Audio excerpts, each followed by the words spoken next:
Bueno muchachos, hoy nos toca hablar un poco sobre el párrafo expositivo. Vamos a hablar su estructura, cómo está estructurado el párrafo expositivo. No es semejante, sino que es un poco diferente al párrafo. Aquí tenemos, por ejemplo, el párrafo expositivo es explicativo, porque estoy explicando ya en sí la estructura o cómo está estructurado un párrafo o una lectura, cómo la voy relacionando yo desde el punto lógico que tengo que presentar causa, consecuencia, también conclusión de ese párrafo, ya que busca cómo aclarar y detallar toda la información relacionada. Por ejemplo, contaminación del medio ambiente. Yo voy a relacionar ese tema que es contaminación del medio ambiente con sus causas. ¿Cuáles son las causas que conllevan a la contaminación del medio ambiente? ¿Cuáles son sus efectos? ¿Y cuál sería prácticamente su conclusión cuando nosotros llegamos al final? El párrafo expositivo tiene como propósito transmitir una información objetiva, que transmita una información objetiva clara y ordenada también, con veracidad. La información que brindan los textos tienen que tener veracidad, tienen que tener objetividad, tienen que tener síntesis en su desarrollo para que el estudiante quede más claro de lo que quiere transmitir el párrafo expositivo. También el párrafo expositivo quiere transmitir o aporta un conjunto de conocimiento claro y directo ya cuando esté enfrascado en la información. Dentro del párrafo expositivo vamos a ver también lo que nosotros conocemos como los tipos de párrafo. Tenemos el primero, que este es informativo.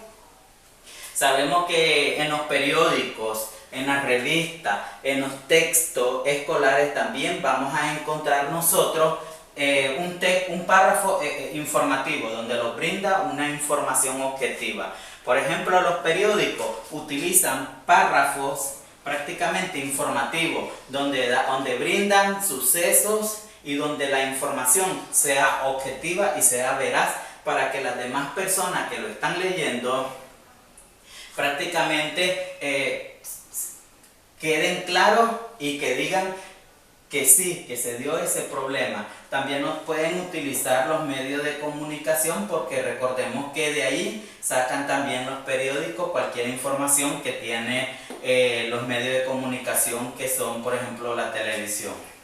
También tenemos los educativos. Cuando hablamos de los textos educativos, por ejemplo, podemos hablar un texto expositivo de los tres grandes después de Rubén Darío, que en este caso Azaria H. Paley, Salomón de la Selva, Alfonso Cortés, que podemos exponer ese tema en cualquiera de los grados.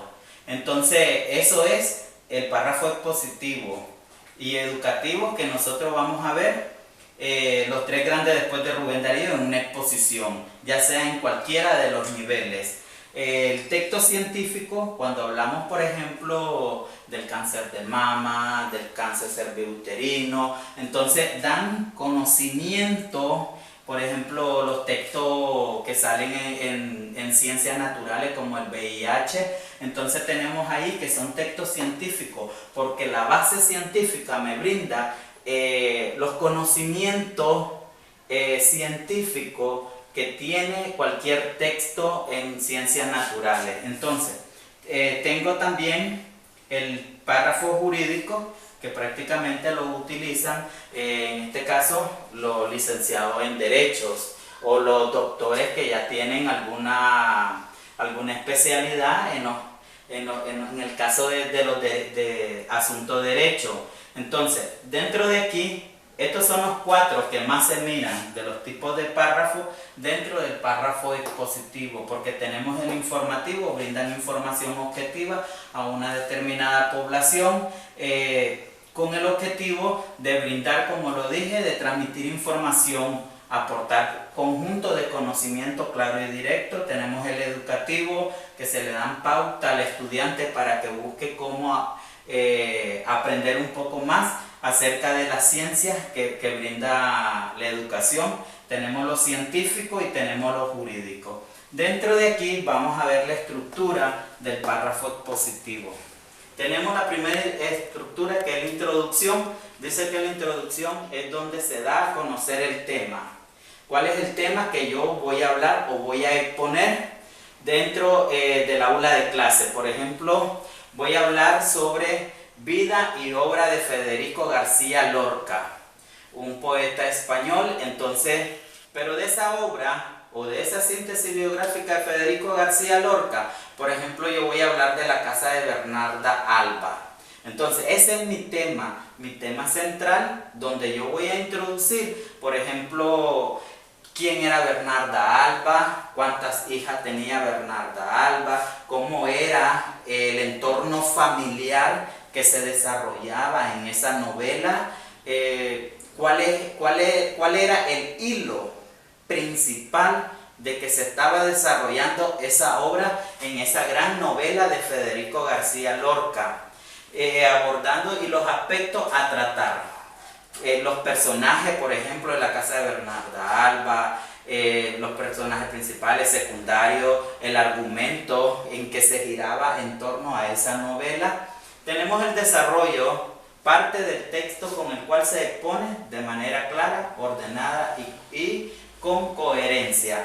Sabemos que primero vamos a partir de un tema, después vamos a buscar prácticamente el objetivo que yo quiero seguir con ese tema que voy a abordar en este instante. Luego voy a hablar de los personajes o voy a caracterizar a los personajes de acorde a la obra que me está presentando el poeta. Entonces, y tengo que ir explicando que Bernarda Alba era el eje central de esa novela, porque era una mujer dépota, porque era una mujer que se giraba en torno a la familia de la Edad Media. Entonces, de ahí vengo ordenando de mayor a menor los personajes de esa obra, que me lo dice aquí, que era el desarrollo. Y como conclusión, dentro del texto expositivo tenemos que es una síntesis de la información. Toda la información, desde la introducción, desde el desarrollo, voy a hacer una síntesis de toda esta parte para dar una conclusión presentada y donde se da el último punto de vista del tema, que llegamos a la conclusión. Entonces voy dando mi punto de vista, voy dando los puntos de vista de las demás personas que pasaron a exponer, sin salirse siempre del hilo o del entorno en que vamos hablando de cada uno del tema o de cada uno de los subtemas que estamos exponiendo. Entonces, esta es la estructura que se puede trabajar en cualquiera de los temas o de cualquier tipo de párrafo que vayan a exponer. Si van a exponer un párrafo expositivo, es este. Donde vayan a trabajar un párrafo prácticamente científico, es este. Donde vayan a jurídico y también educativo, es este que vamos a presentar. Entonces, nosotros buscamos la información requerida cuando yo ya tengo mi tema, para después ir rellenando los espacios de cada una de la estructura del párrafo expositivo.